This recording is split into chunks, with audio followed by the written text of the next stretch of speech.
isn't focusing. Can I not do anything anymore? Do I just have to live in non-focus? Is this how it is? Is this how I have to live my life now? Well, damn. So, I don't know, every time I've recorded myself, it's always been for someone else. And this is just a pattern with my work in general, that even when I'm talking about myself, it's not for the benefit of me, it's for the benefit of an audience. I realized, apart from my poems, I wrote a bunch of poems when I came out in order to deal with everything that was happening. And I ended up making like a book out of it because I found it so beautiful. And I think something that really captured why it was so beautiful is because it wasn't meant for anyone but me. You know? And so because I wasn't thinking about an audience, I was just taking care of myself and taking care of my emotions. And, you know, whenever I sit in front of the camera, it's always for someone else because I imagine myself as like a YouTuber and like I have an audience. And I don't have an audience. I don't have anyone watching. And the fact of the matter is, it's that I want to see my transition. I just want to see it. I just want to see the process of it. And especially with like one of the major milestones of my transition, I would regret if I didn't record this and if I didn't see this for myself, you know?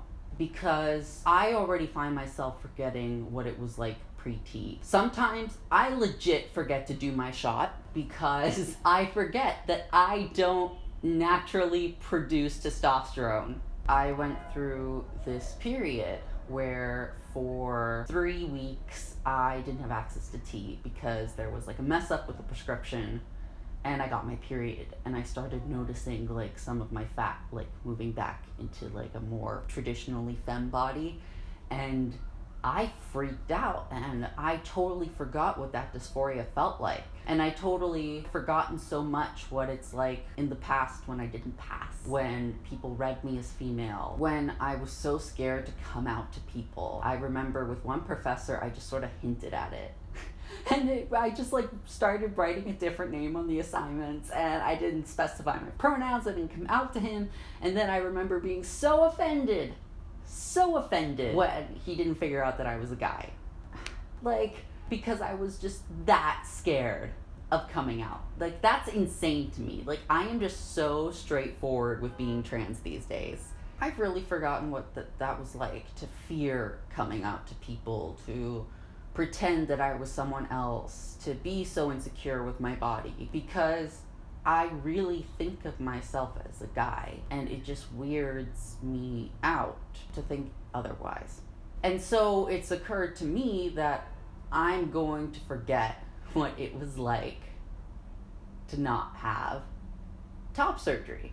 One day I will forget what it was like, and I won't understand why I didn't go swimming or why I would turn down invitations to go to the beach. Like, I've spent entire summers not swimming.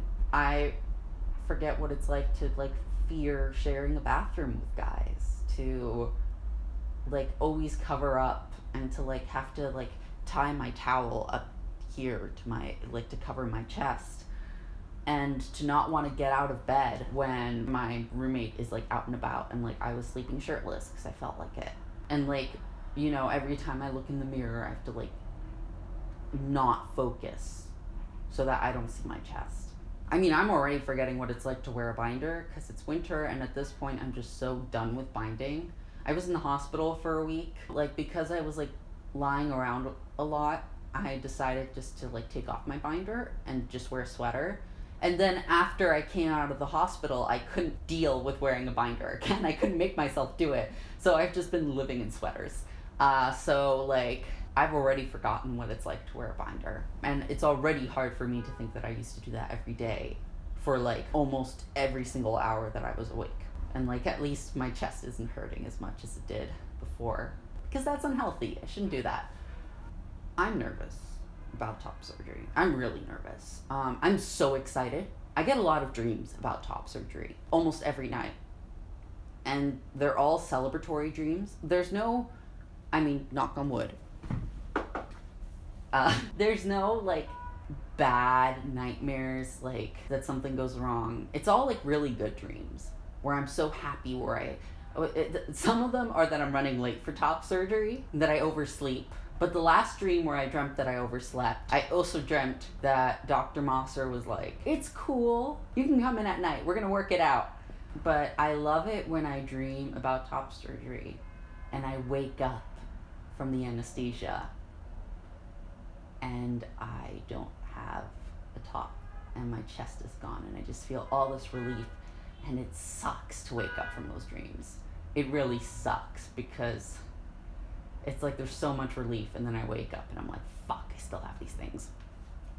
It's weird to me that I'm changing my body like this. I've had these things on me for 10 years and I'm permanently changing my body. Like, that's weird. Like, I can remember doing things like fitting my breasts in a push-up bra for prom because I thought, like, it was always like this performance of what I thought girls should do. I'm nervous about like changing a part of my body like this, to know that I'm gonna live with this result for the rest of my life. Like, I got one shot at this. Well, technically I can do a revision surgery, but you know, like, the first one determines a lot. Plus it's more money. I hope I don't need a revision. I am really nervous about complications because I do have EDS, Ehlers-Danlos syndrome. I can't really remember the last times I went under anesthesia. All I can remember about it is that it was awful. It was fucking shut up, Cars.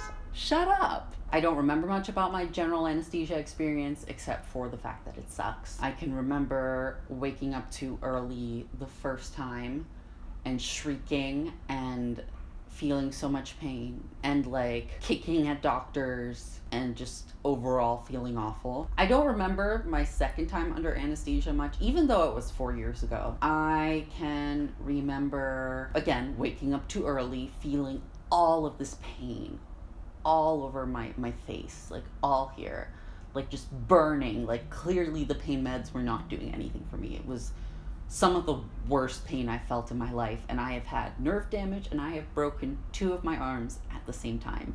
So I am experienced with pain, and that was awful. And just like, I was like screaming and like being really awful to the nurses, which I feel so bad about because they're so nice, and just throwing up, like, I think it was like 14 times or something that I threw up. I couldn't stand up until well into the night, except like I just got like pushed into the car and driven home. I am kind of looking forward to the fact that I have to be able to walk to leave the hospital, but I'm nervous that it's gonna take me forever to leave the hospital, knowing my track record. And also, they are going to completely drug me up because of my emergence delirium. So people will get drugged up and I'm going to be super extra drugged up. So it's gonna be a while. My worst fear about surgery is, you know, going under and then waking up, and in the meantime while I was under, I like crashed and almost died, and I wake up and I'm like in the ICU or something. That's my worst fear. And then like I don't know what's happened and terrible things have happened and I nearly died in the meantime, and you know, since this is America, I have this terrible medical bill too. Worst fear, definitely. I'm trying to pack and trying to determine how much to bring and what I can bring. That's really about it. I'm nervous because my body's changing. Everything's hectic. There's also like uncertainty in my future about what I'm gonna do and where I'm gonna live. But I'm trying to focus on top surgery to not think about that. I'm gonna go take a shower and hopefully go to CVS before it closes, but I probably won't manage that. Yeah, that is it. Excuse my appearance. I'm just, you know, lazy Saturday lounging.